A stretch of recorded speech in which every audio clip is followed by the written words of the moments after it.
PKDRT apa singkatannya? Penghapusan kekerasan dalam negara. Undang-undang nomor berapa? Undang-undang. Nah, ini kenapa negara sampai menurunkan atau membuat undang-undang PKDRT? Sedangkan PKDRT adalah keluarga itu kecil. Paling hanya sebuah keluarga, ya, ayah, ibu, anak, asisten rumah tangga, ya, kalau ada, ya. Kenapa sampai terjun pasal-pasal di situ? Sampai berapa puluh pasal itu, ya, tentang melindungi sebuah keluarga. Jadi penghapusan itu adalah melindungi sebuah keluarga dari kekerasan. Kekerasan ada berbagai macam.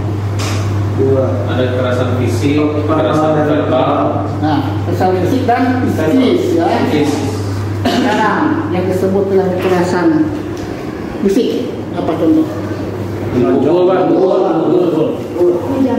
Pemukulan, atau kekerasan lah yang mengakibatkan Luka pada fisik. Nah, sekarang ini psikis, di mana? Apa? mental.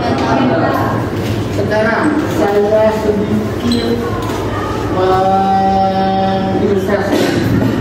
Apakah perselingkuhan masuk pasal tidak? Masuk. Asal perzinahan. Kalau perzinahan harus ada apa? Ada bukti. Bukti apa? Buktinya mau foto atau video sama saksi, Pak. Foto video apa? Chat mungkin, Pak, gitu. Chatting selingkuhnya. Persoalan zina. Itu harus ada benar-benar ada bukti. Saksi. Nah sekarang kalau perselingkuhan apa?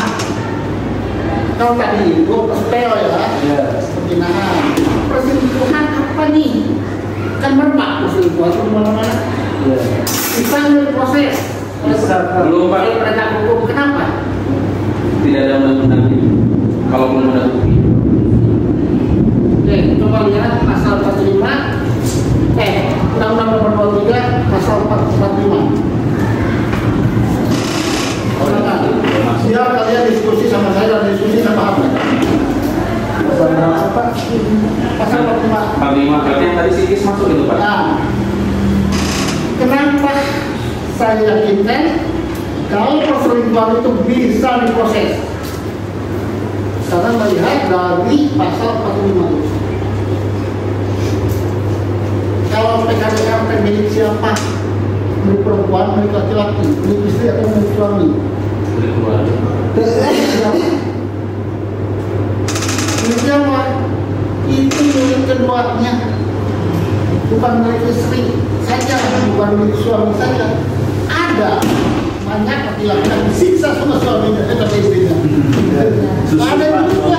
Ada, Pak. Ada dia jalan-jalan ke Polres.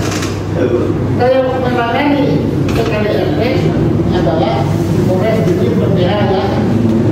Ada loh seorang perempuan yang tidak lagi murka lah ya, tapi timbulnya kekerasan kepada suaminya. Makanya ya, jadi PKDRT itu adalah suatu untuk supaya tidak terjadinya kekerasan, penghapusan kekerasan dalam rumah tangga. Itu dia itu punya sifat lex spesialis, ya, khusus undang-undangnya. Bayangkan, lex spesialis derajat tinggi generalis itu adalah undang-undang khusus yang mengesampingkan undang-undang umum. Jadi kalau aparat kepolisian atau penegak hukum yang memproses suatu perkara kekerasan dalam rumah tangga, misalkan seorang laki-laki, seorang suami menyiksa istrinya, dimasukkan ke dalam penganiayaan, sebenarnya itu undang-undang umum. Salah, berarti ya harus masuk ke undang-undang PKDRT. Di situ hebatnya ya, satu keluarga dilindungi oleh undang-undang yang sangat spesial. Itu untuk menjaga supaya tidak terjadi kekerasan. Ya, jadi nanti jangan sampai ya terjadi kekerasan seperti itu. Dan kita hukum tahu bahwa hukum itu untuk apa yang tepat? Untuk supaya kita hidup tertib. Mau melakukan sesuatu nanti masalah, melakukan sesuatu yang dilanggar, jadi yang melanggar undang-undang nanti bermasalah. Jadi hidup kita tenang ya, tidak akan sampai melakukan itu. Nah itu PKDRT itu adalah banyak masalah. Di samping ada hukuman penjara, ada juga denda. Kenapa perselingkuhan itu bisa? Nah itu karena psikisnya terganggu. Apa lebih atau ini catatan ya, tidak lagi dengan anak-anak buatan yang tua lagi untuk tidur seperti nanti apa itu undang-undang soal dalam anak. Sekarang anak dilindungi suatu perkara berapa kalau katanya mendapatkan yang boleh. Kalau seorang yang mengatakan punya kekerasan mendapat nasib apa yang gimana, apa yang dia dapat korban, apa yang dia dapat suaminya penjaraan. Sekilas tentang PKDRT.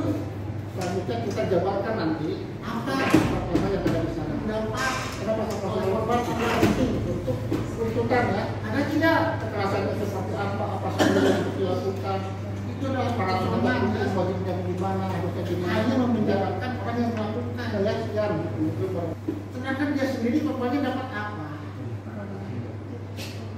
Hah? Hanya dapat trauma. Hanya dapat trauma dan dapat mau. Bayangkan. Ada kekosongan di situ ya. Ada kekosongan. Kenapa sih negara tidak menghadirkan dinas sosial pengadilan? Kalau seandainya tulang punggung melakukan tindak pidana terus dipenjarakan, tulang punggung bayangkan, tulang punggung keluarga dipenjarakan, siapa yang akan bertanggung jawab kepada keluarga tersebut? Siapa? Maka negara bertanggung jawab. Otomatis kan tulang punggung itu tidak ada yang mencari nafkah, tidak ada yang mencari nafkah. Tulang punggung dipenjarakan, mau bagaimana nasib keluarga tersebut? Ada hadir dinas sosial di pengadilan? Tidak. Apa yang didapatkan? Ya, untuk berobatnya harus ambil uang sendiri. Disitulah ada kekosongan ya. Makanya bikin suatu makalah yang berkaitan dengan ini. Atau ini catatan ya dari saya. Silakan kalian bikin untuk judul seperti nanti. Kekosongan dalam bukan dalam hukum. Kekosongan suatu perkara kekerasan dalam rumah tangga kalau seandainya tulang punggung dipenjarakan. Nasib keluarganya gimana? Ya, itulah sekilas tentang PKDRT. Selanjutnya kita jabarkan nanti tentang pasal-pasal yang ada di sana. Karena pasal-pasal itu penting untuk runtutan ya. Kekerasannya seperti apa saja yang harus dilakukan, aparat penegak hukum wajibnya gimana, harusnya gimana, gitu ya. Ya, sekian. Assalamualaikum warahmatullahi wabarakatuh. Waalaikumsalam warahmatullahi wabarakatuh.